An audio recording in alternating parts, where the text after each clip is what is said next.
Hello, everyone, and welcome to the Tribal Council podcast. My name is Ethan Kronk, and I'm joined by my co hosts, my good friend Connor Boudreau, and my girlfriend Jessica Schritter. Um, so, we're going to go through each player in the order that I have them listed by how likely I think they are to win the game. How are you guys doing today? Doing good. Very interesting episode that I'm looking forward to talking about and breaking down. Mm-hmm. Doing pretty good all around, I suppose. All Very right. interesting episode indeed.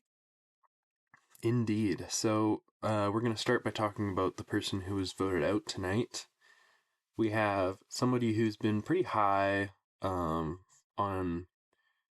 rankings that I've made, rankings that I've seen. But so seeing him go home tonight was definitely a pretty big shock for a lot of people. I'm of course talking about Nate Moore. Um, Nate was somebody who I believe I had second in my rankings after last episode. Um, he's never really had, aside from episode 2, he got one confessional, but aside from that, he's gotten, a good amount of content every episode. He's been in a power position for most of the game. He has been shown to be very strategic, very social. So having him be the merge boot here was a little bit surprising. Um, it was definitely interesting to see how he ultimately went home.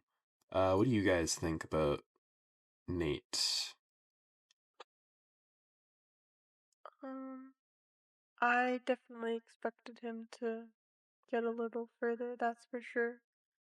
And I I do think that Rizzo made the right choice by playing the idol. Rizzo I didn't think didn't play the idol. yeah, I know. Oh, okay, okay. The way you worded that was confusing to me, but it's okay. Sorry, what I meant is he made the right choice. Yeah. I I think that it was a sacrifice that they had to be willing to make, or a risk they had to be willing to take. Mm-hmm. What do you think about that, Connor? I think in the game of Survivor, a lot of the best players are forged from the bottom. I think this could be a situation where we're looking at a couple players get forged from this bad position into a much better spot. However, typically the safe play is when you have a publicly known idol that you get it off your, get it out of your hair, just get it over with, play it. And on the bright side, there wasn't an incorrectly played idol where like Rizzo played it on himself and didn't go, home anyways because he did or didn't play an idol.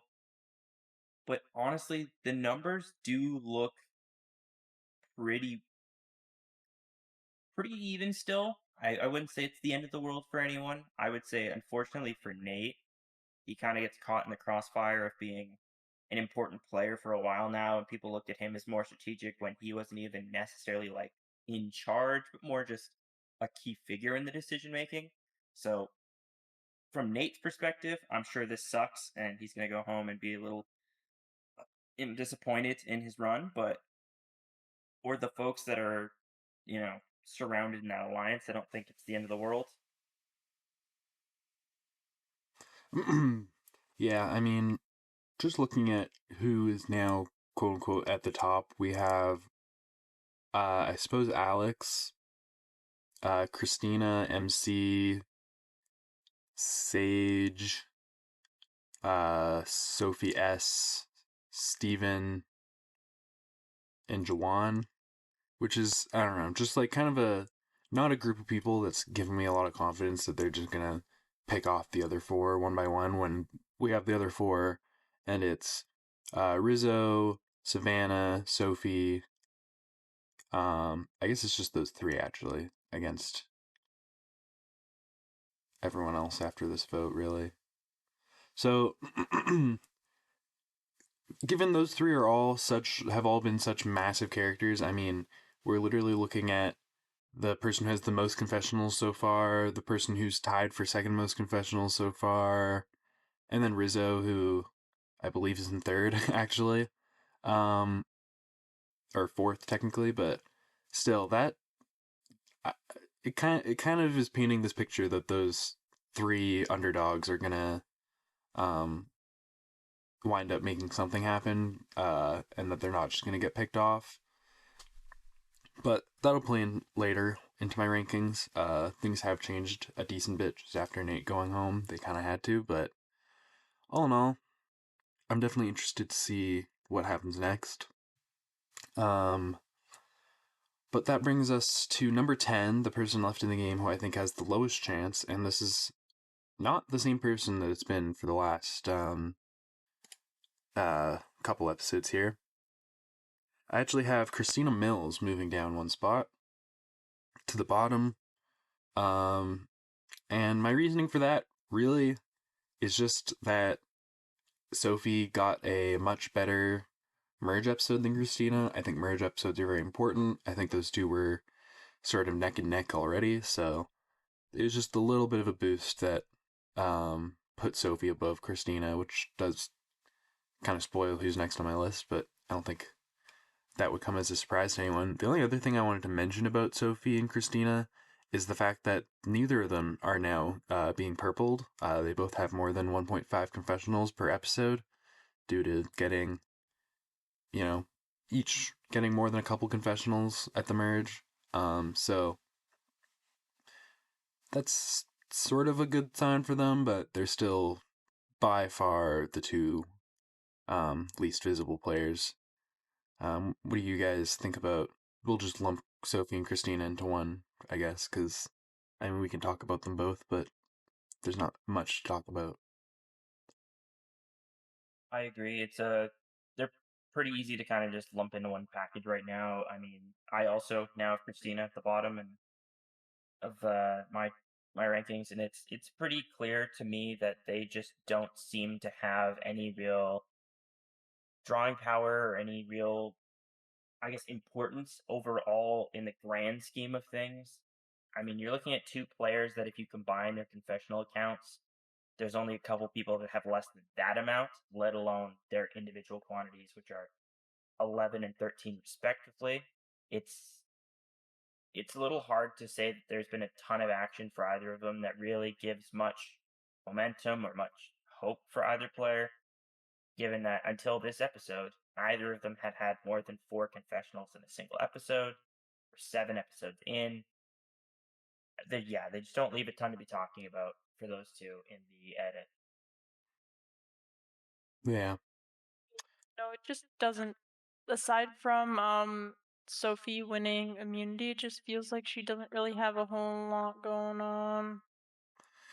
Yeah, that is one thing, is Sophie did win the first immunity of the season, which didn't necessarily surprise me per se, but I was just kind of like, oh, okay, Sophie, I guess. Interesting. Um, but all in all, aside from that, I mean, they got their way this vote. They managed to take out Nate, which is good for them as well. But again, also the fact that Sophie and Christina were kind of targeting each other, and then that's presumably going to go somewhere down the line. Like maybe that's a crack that the now underdogs are going to expose and make something out of. But moving on, we have MC. MC got an idol this episode. Mind you, she did it with Savannah breathing down her neck. She has 23 confessionals, the least total confessionals aside from Christina and Sophie. Yeah, I don't know. She got 7 confessionals this episode. I feel like most of them were surrounding her idol, though. Not much surrounding the vote for Nate. That does bring me into one thing I want to talk about. This episode, I was a little bit distracted from, which I'm not as good at paying attention while distracted as, say, Connor seems to be. We had our aunt over to watch the episode with us, and she had not seen the first 6 episodes, so there's a lot of explaining, like, sort of what's going on to her. But she's a big Survivor fan. She's seen the first 44 seasons, so she's just gonna try to catch up now. But um, Connor, Jessica, do either of you remember, like, who brought up Nate's name first, and, like, who was really driving that vote?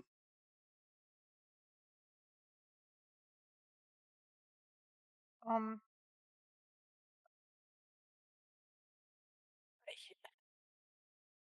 I'm trying to like. I feel like I vaguely can remember, but I don't. I can't place anybody specific right now.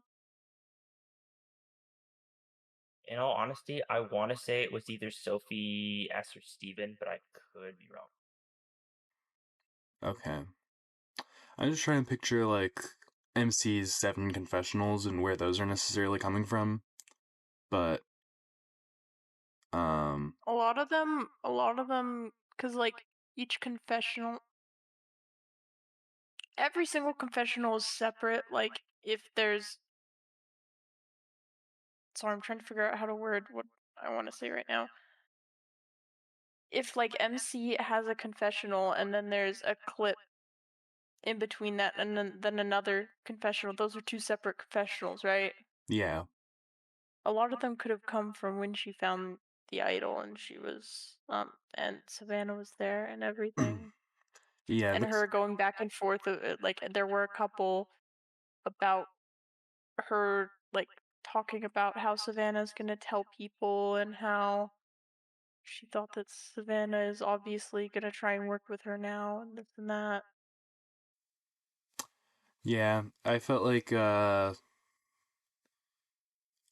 that's kind of where most of her confessionals were coming from, which is sort of, more circumstantial content. Um, so I guess all in all, I just don't really feel like MC has gotten the most complex content. She doesn't have, like, the most relationships really highlighted aside from her relationship with Steven. Um, so I just don't know that her odds of winning are all that great right now. Um, and now we move on to somebody who has dropped quite low, had quite the fall from grace in my rankings. We have Alex Moore. Doesn't quite continue his trend of getting fewer and fewer confessionals every episode, but he did get 2 this episode, which is the same amount as what he got last episode. So he's definitely not moving up. It's definitely not a great merge episode for him. Um, Even though, well, on paper he should be in a really good position in the game. Um, do either of you have any thoughts on Alex? He kind of hasn't been getting a lot of content, like as much content recently. I find he's not as prominent of a character Mm-hmm. since he hasn't been on the dying tribe. I will also add to that.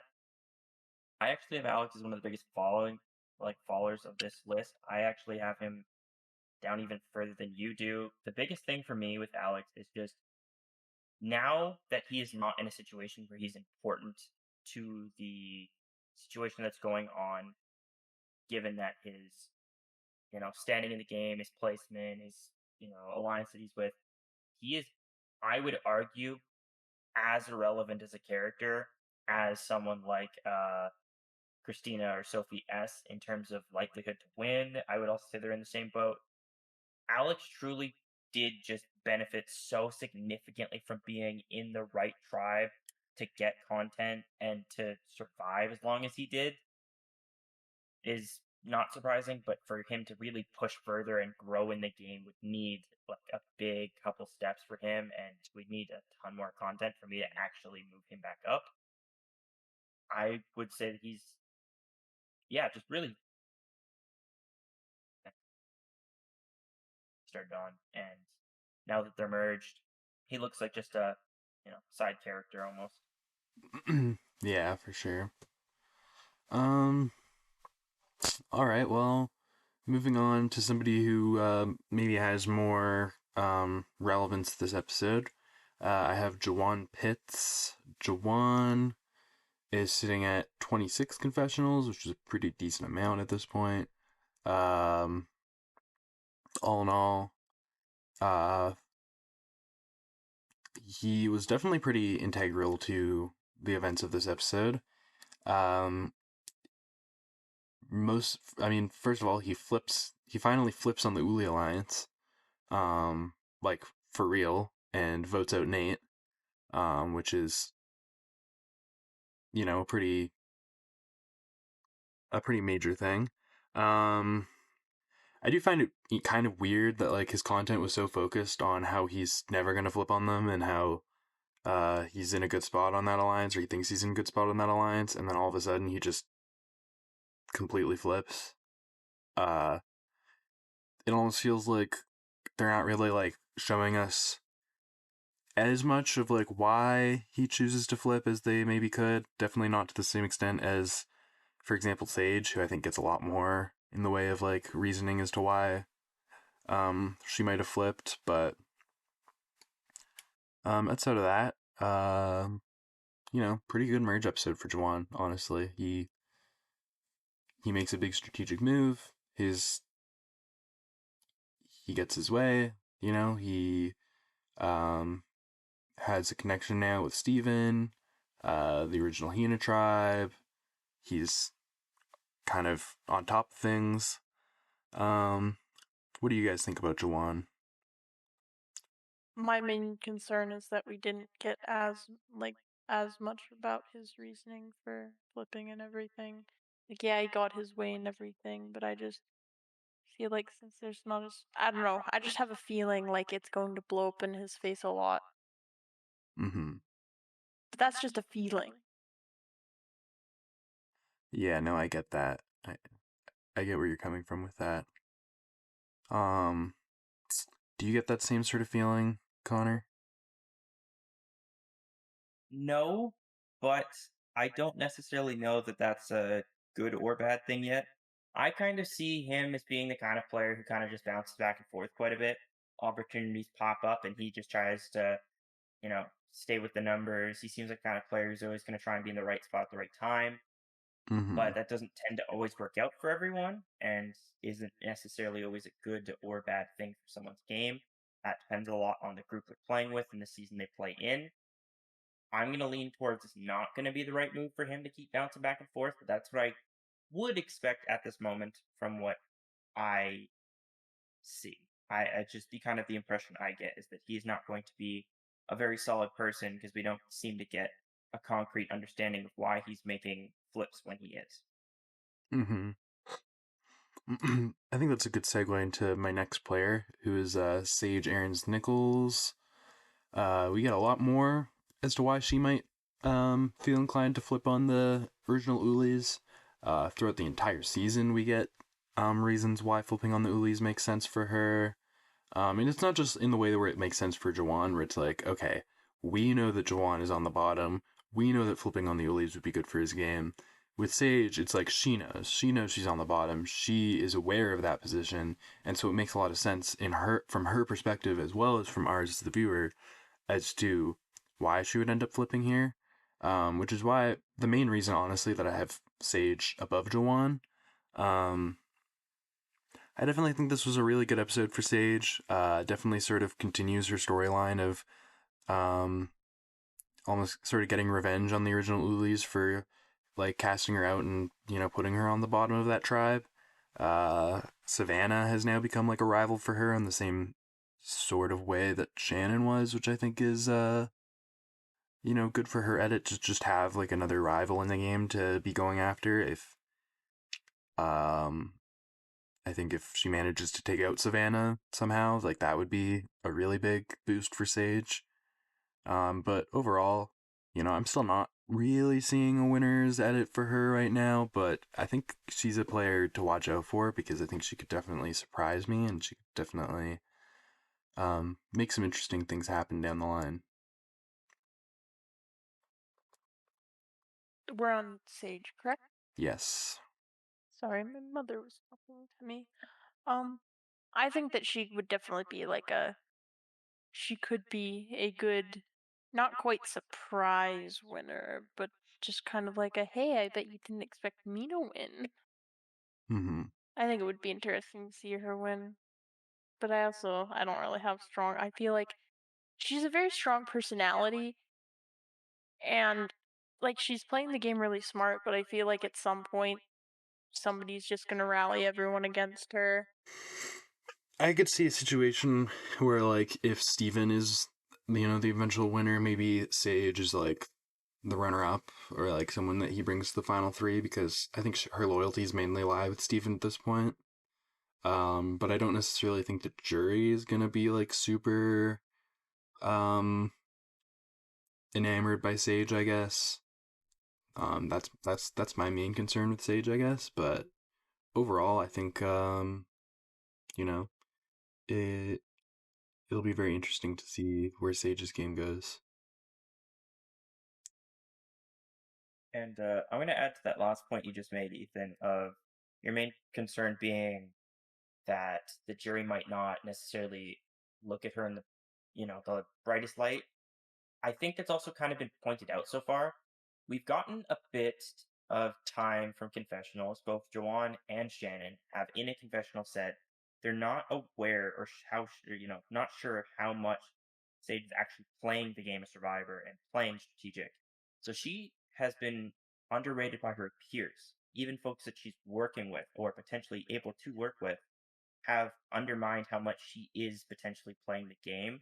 So you bringing up the point of her being potentially a runner up or someone who gets to the end with Steven would not shock me in the slightest either for that exact reason. Because if people aren't going to realize or understand how well she's playing the game, that's a very easy way to sell yourself short at the end of the game if you don't make a splash move that shows people how much you're playing.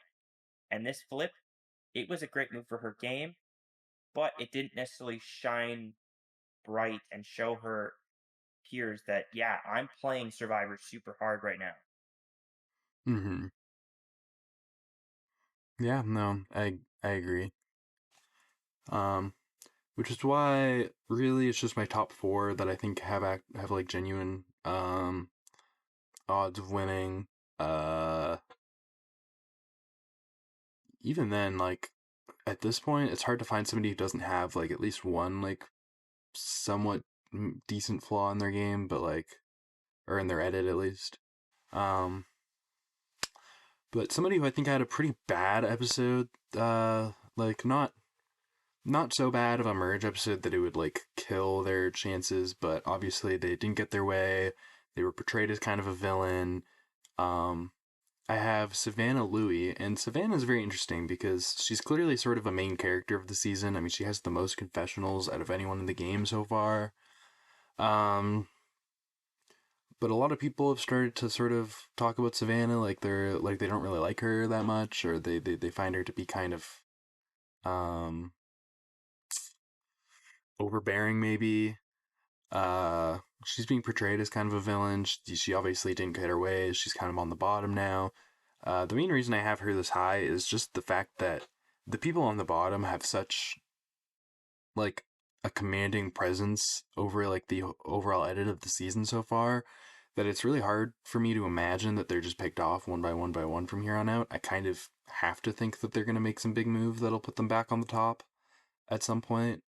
Um, but of those people, Savannah just has the most negative edit so far, but she also has such consistent content that it's like, would I be shocked if she won? I would need to see something more personal from her, something to maybe make her more of a rootable player and less of a sort of one note villain. But um, we'll see if that's something that we get. Um, what do you guys think about Savannah? I think she is getting a little bit too like bossy, I don't know, firm in the game. I think that the way that she's acting can kind of put her in a bad spot along with her being on the top. Mm-hmm. I I do think that she's gonna have to do a little bit of legwork to get out from the bottom socially, but her and Rizzo do still have that idol. Mm-hmm. True. Yeah. Sorry. I was just gonna say, so I don't think they're in a terrible spot. But they're not in the best spot. I could see an idol play coming up like next episode, which would I don't know, take out someone like, maybe Steven or Alex or Jawan or Sage, I don't know. But like if that happens, I mean cool, they got rid of somebody on the other side. There's still three people, like Savannah, Rizzo, and Sophie.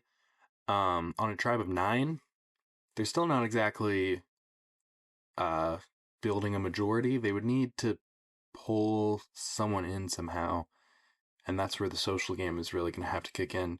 I do think, Savannah and Rizzo being like underdogs now, um, well, for Savannah in particular, who's been portrayed as a villain, being an underdog could make her more of a like rootable player. But then again, you think about someone like Russell Hantz, who's portrayed as a villain, obviously, was also a major underdog in his original season. He still didn't win, and it was still very obvious that he wasn't going to win because he was portrayed as such a big villain. Savannah isn't quite like that extent of like a genuinely mean person by any means, but like she's definitely being portrayed in a negative light, and there definitely need to be some sort of turn in her edit to make her more um rootable underdog than just like someone who you're like, yeah, she had it coming. What do you think, Connor? I have a bit of a different opinion here. I think I have Savannah in kind of a similar spot in my rankings. I actually have her one spot higher, but we'll get into that when we get to the next player on your rankings. I think that this was a moment of like almost of a waking up, like a moment for her to realize, I'm not the kind of power player that I wanted to be and that I was hoping to be. I think this episode could be the very important first step for her game if she is going to win. I think Savannah needed to have that realization that things aren't, perfect and aren't going to be perfect, and that she is going to have to step up to the plate and make that big step, that next move, that next connection that could help her game. To your point, I think there is some change that's going to need to come in the edit and some things we're going to need to see from Savannah that'll help get to that point. The biggest one for her, I think, is some level of awareness, because if we get to see Savannah go, I guess these guys might not be liking me as much as thinking, that would be a massive moment for her game if we get to see her have that level of awareness. And I think that's honestly the biggest thing that's missing at this point. Villain or not, she has played a solid game and has a ton of content, but we are missing some key survivor components to see her win. Mm-hmm. Yeah. I mean, who knows? Maybe she just goes on a crazy immunity run, and then that's how she makes it to the end and wins. I don't know. I'm interested to see how this happens because, like, obviously, I don't think that Savannah and Rizzo are going to be like the next two people gone. That just don't really make sense. Sophie and Soph as well. I don't really see her going home anytime soon. But it's like, if that's not what happens, then like, who are they going to pull in? Who are they going to flip?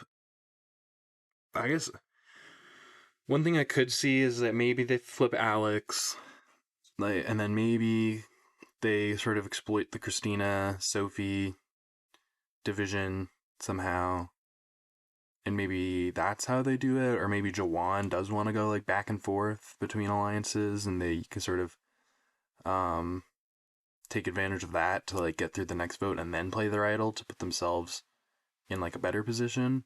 But it'll be interesting to see. With that being said, I have one of the biggest climbers I have Steven Ram. And Steven was definitely in the hot seat this episode. He was, the target of the Uli 3 plus Soph. And, had Jawan and Sage not flipped, he probably would have gone home. But what do you guys think about Steven?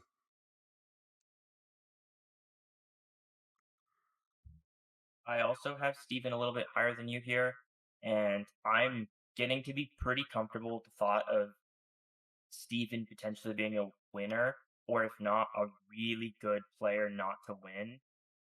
Given that, yeah, there was a bit of a slow step right before the swap, but Steven's getting a lot of content. He's very rarely getting kind of like side content where it's like not really important.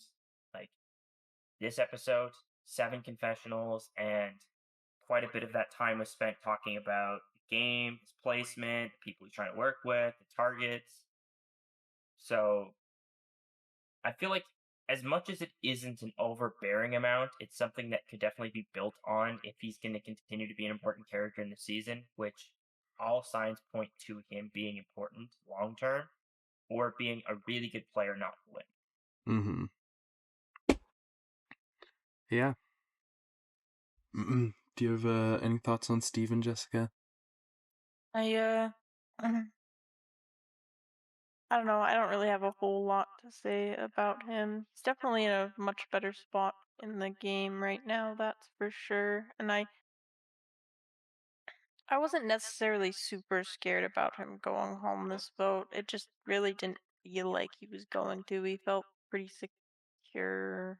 Like, I know that's not what everybody was saying, but the way that it was portrayed, I just didn't feel like he was going home when we went into tribal.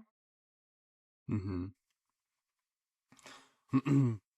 Yeah. I was definitely surprised to see him survive over Nate. I definitely didn't really think that either of them were gonna be the um like first target right away at the merge, but seeing him survive this episode definitely gave me a lot more confidence in him, and seeing that he now has an alliance with Jawan and Sage, the fact that he's like the main bridge between those two and the like larger Uli alliance, I think is a really good sign for him. But it's gonna be interesting to see where his game goes from here, because I definitely think he's proving himself to be a pretty major player in the game and a pretty big threat. If he gets to the end at this point, like, it's hard to imagine him losing almost. Um, at number 2, I have the man, the myth, the legend, RIZ Riz God baby. Um, Rizzo, he only got 2 confessionals this episode. He's got a total of 30. Um, he has sort of been put at the bottom, but he does have an idol. I don't know.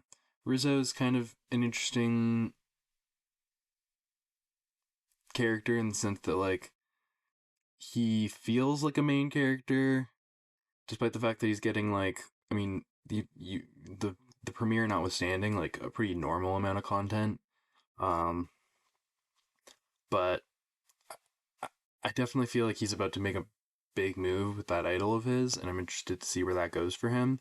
He doesn't have the negativity that Savannah has, so he definitely feels like the prototypical like underdog that you want to see succeed, and I think that could really lean into a winner's edit for him, but it will really depend on how the next few episodes go for him. Um, namely, if he's able to survive the next few episodes. um, what do you guys think about Rizzo?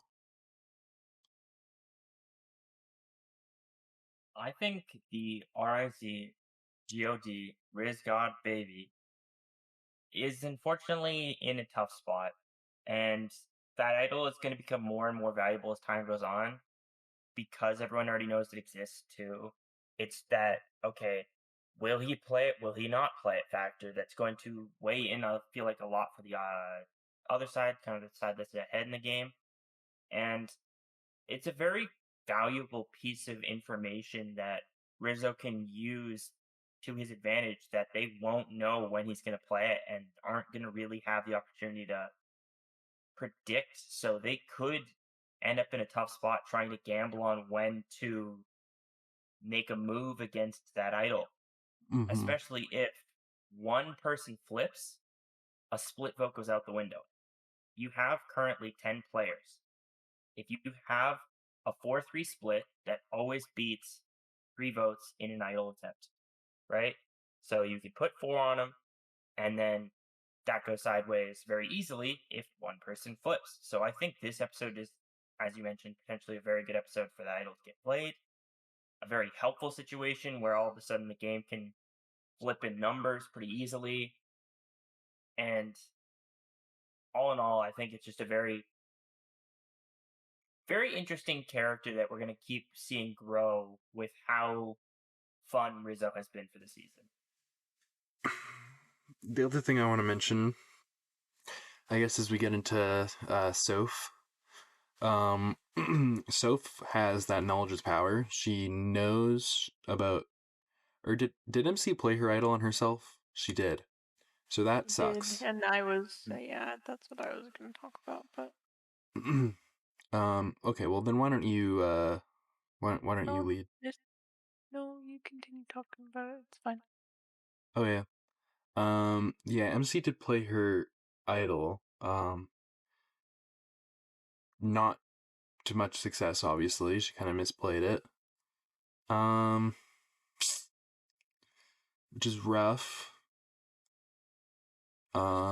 For her, but also kind of rough for Soph now that the only idol she knows about in the game now is Rizzo's. I mean, that's the only idol that still is in the game. So she kind of missed an opportunity, I feel like, to play her knowledge's power on MC this vote. But I mean, that's just kind of unfortunate for her. Um, however, there will probably be some sort of merge idol, and all that needs to happen is like Rizzo, Savannah, or Soph need to get it, or they just need to know who does get it so that Soph can play her knowledge's power, and then they'll have 2 idols in their possession to potentially make a big move, or 2 big moves maybe. But like Connor kind of just pointed out with the numbers, the way they shake out, they're almost in too much of a minority to really make a play with that idol unless they're able to pull in one more person. So it's gonna be interesting to see um, how that goes. Jessica, did you like have anything else that you wanted to add to that? Uh, yeah, mostly what I wanted to add on is that Rizzo, I was thinking about what I said earlier. It's good that he didn't, like, play it now that he has it, um, so that he still has it after, like, the flips have happened and everything. But it is also not quite as advantageous as he would think at this point in the game because Sophie has the knowledge is power that nobody knows about except for her. So she can really do. I think that she has a whole lot of freedom in this game. Yeah, the only thing for me is it's hard for me to imagine Soph wanting to steal Rizzo's idol, considering like how close they seem to be in the game. But But I sub everybody's playing for 50. yeah, I guess. But I don't know, stealing his idol just to like, I guess, like take out Rizzo, who's already in the minority. Is that even like a big or exciting move? It almost just feels like she would be I'm not saying that she would do seceding that. to the majority. I never I never said that she was going to do that. I'm just saying he's not in as good of a position as he probably feels like he's in. Is what I said. Yeah, I guess what I'm trying to say is I feel like Soph's knowledge of power, if anything, puts Rizzo in a better position than he thinks he's in, because if the other side does get some sort of idol in their hands, Soph, who at this point is an ally for Rizzo, can steal it, which would ultimately be good for him. So unless Soph does choose to flip on Rizzo and Savannah and, sort of try to ingratiate herself with the majority. Um, I would still say that's more of a positive for Rizzo, but it would definitely be better if he knew about it. For sure. Do you have any thoughts on this, Connor? I don't know that the knowledge is power necessarily is that important at the moment because it hasn't been brought up to anyone yet. And typically, knowledge is power requires some kind of chain of information. Given that there isn't really one, I think it's kind of difficult to anticipate how effective that can be when there isn't really something for it to be used on yet. Because, again, there's Rizzo's idol, but unless Sophie flips, then uses it, and even then, does that really give her a great position in the game? People knowing that she now has an idol? Mm-hmm. I don't know. It's so I don't know. weird. I think the knowledge is power itself is not necessarily that important at the moment, but I do agree that Sophie herself is in an incredible position to dictate the game how she wants. She is the person on the bottom with the most connections, could very easily find her way to the very top. I would say as early as next episode. I think she could also just choose to flip and has a ton of options for what she could do. Yeah. Yeah, no, for sure. There's a reason. I don't know. I still have Soph at the top of my list, just due to her edits so far. The fact that she's not being portrayed at all as a villain. The fact that she has a connection with Alex that she could maybe use down the line. But I don't know. This episode really blew up a lot of expectations, and I feel like I'm gonna have a lot more to say after next episode because this episode is just like changed so much that like I don't even have a guess as to what's gonna happen next. Really, it's just like I'm just excited to see. Um. Overall, though, I mean, I think we're gonna see a big move happen next episode. I think we're gonna have a lot to talk about in the next episode of the podcast. Um. I could see rankings changing quite a bit next episode yet again, but yeah, this was definitely a surprising episode. Um, Definitely a lot of interesting things happened, and obviously the merge is always a good time, but this is also where the season I think is really going to kick into high gear because it's been a little bit of a predictable, you could say, sort of a slog, up until this point. So, but with that being said, do either of you have anything else that you want to mention or talk about? Not necessarily, no. Only thing that I really want to bring up is given the fact that we watched already, and I think this is something we haven't even mentioned a little bit, but Sophie winning the first immunity challenge. Who going forward do we think has the chance to pull off an immunity run of some kind, win a couple immunities, or do we think it's going to be a pretty split season? I don't know. The only person I could see really going on a run would be either MC, um, or maybe Steven, honestly. Like people kind of mentioned Steven's immunity, like challenge ability potentially being scary. That almost seems like it could have been foreshadowing, but it's hard to say. Any thoughts on that, Jess?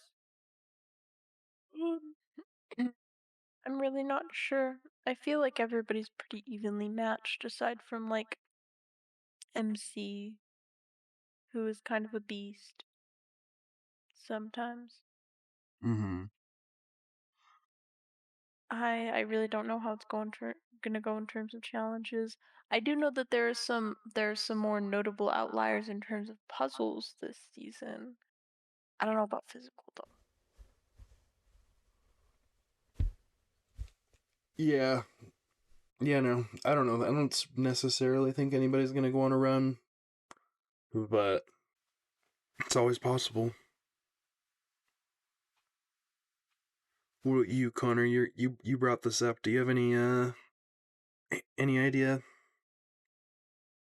Yeah, I mean, something that I think is pretty important for a winner is for their ability to win at the right time, right? A lot of winners, if they have to win challenges to win the game of Survivor, often find themselves winning when they need to.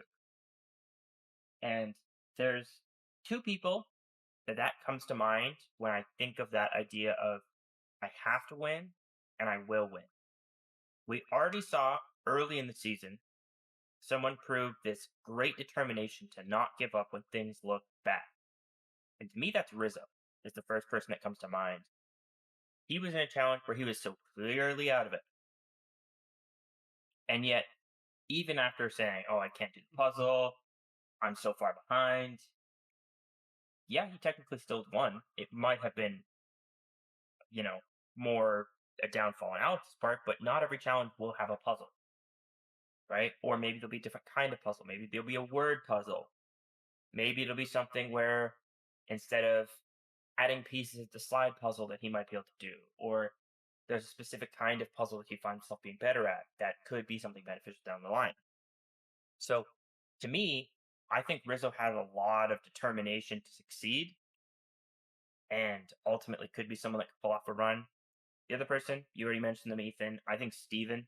It's very interesting that they say in a couple people different little talking circles, maybe even a confessional, I'm not 100% sure, but it's brought up that Steven potentially winning a bunch of immunities could be a terrifying thought, even though he didn't necessarily have a great track record in individual or in the team stage, sorry. So that, the outlook in the individual isn't necessarily like gleaming with like high praise, I mean, but yet he still gets this from his peers. yeah. I mean, he only went to one tribal council in the pre-merge, to be fair. So Yeah, but at the same time, it wasn't like he was like this super beast that every time something was going well, Jeff mentioned them. That was MC, right? Is someone that got talked about a lot more during a challenge where it's like, oh my god, MC is doing all of this. Jeff would mention that. Steven didn't get brought up as much in that context. So I think it's interesting that that's something that's brought up if it doesn't become relevant, unless the poor guy just gets targeted for something that's just not necessarily true. But they wouldn't probably necessarily show that. They'd probably show more, oh, he's a social and strategic threat. yeah. So I think that's interesting. And I also think the amount of focus we got on Rizzo winning that first challenge, to me, are two big outliers that don't necessarily mean anything, but have signs to point towards. If someone goes on a run, wins a couple immunities in a row, or even like 2 or 3 over the span of like 4 or 5 challenges, maybe wins a bunch of individual rewards, those two look likely. Interesting. Okay, well, we'll see how your theory there pans out, but I think that pretty much wraps it up for this episode. As always, I hope that everyone enjoyed the most recent episode. I hope everyone's looking forward to the next. And with that being said, the pod has spoken.